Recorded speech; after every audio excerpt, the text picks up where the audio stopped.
Good morning. Welcome back to Tech Brief. I'm Alex. And I'm Priya. Today we're kicking off with a heavy but crucial story.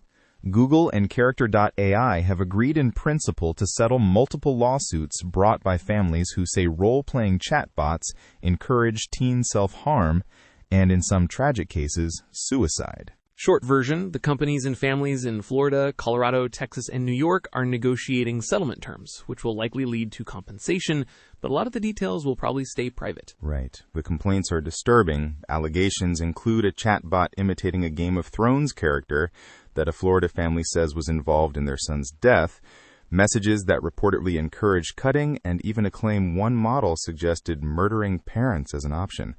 After the suits, Character.AI tightened policies and barred under 18 users. Legally and ethically, what's at stake here? Are settlements good or bad for accountability?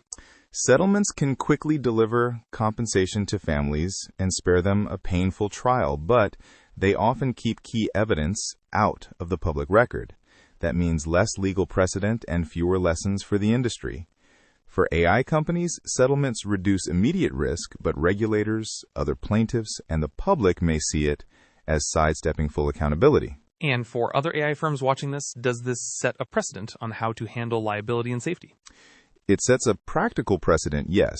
If settlements are financially tolerable and keep details confidential, companies may prefer that route. But without judicial rulings, we won't get clearer standards on duty of care, content moderation responsibilities, or model design obligations. That uncertainty could spur more regulation or future litigation demanding transparency. Heavy topic. Let's shift gears before we all need a coffee. Agreed. Light tech now. Philips Hue announced an AR feature called SpatialAware that maps each bulb's physical position so scenes distribute color intentionally across a room. So instead of randomly splashing color across the room, SpatialAware makes a sunset scene actually look like a sunset by placing warm tones on one side and darker tones on the other. Nice. What's required to use it?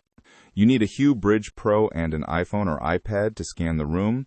It's optional in the scene gallery, and at launch will work for about half the pre-built scenes, mainly nature-based ones like Savannah Sunset in Lake Mist. That sounds like the difference between an amateur painting and a staged lighting setup. Practical and a bit theatrical. Exactly. It solves a long-standing complaint. Scenes used to look diluted because the system didn't know bulb placement. This brings scenes into alignment with real room geometry so the effect feels deliberate rather than accidental. From cozy lighting to wearable tech, Motorola had a big CES showing. Tell us about their new pieces.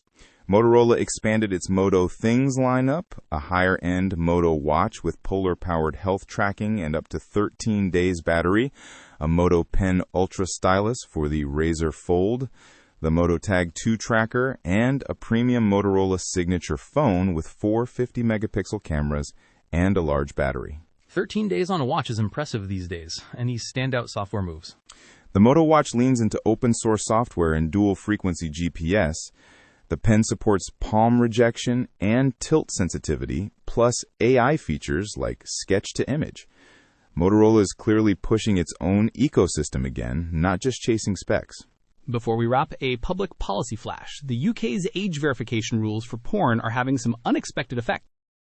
New research shows nearly half of porn users in Britain have gone to unregulated sites since age checks tightened. Almost 47% say they've reduced how much they watch, but campaigners warn the displacement to unregulated platforms increases exposure to illegal or harmful content, the very thing the law tries to prevent. So the enforcement can push people into more risky corners of the web. Policy trade-offs are tricky. Exactly. It's a reminder that digital policy needs careful thinking about user behavior, not just good intentions. That's our roundup. Tough stories and clever gadgets. Thanks, Priya. Thanks, Alex. If anything, today shows technology can do a lot of good and sometimes a lot of harm. We'll be back with more next week. The preceding audio summary was created at jesterengine.com, where you can find and verify the original sources.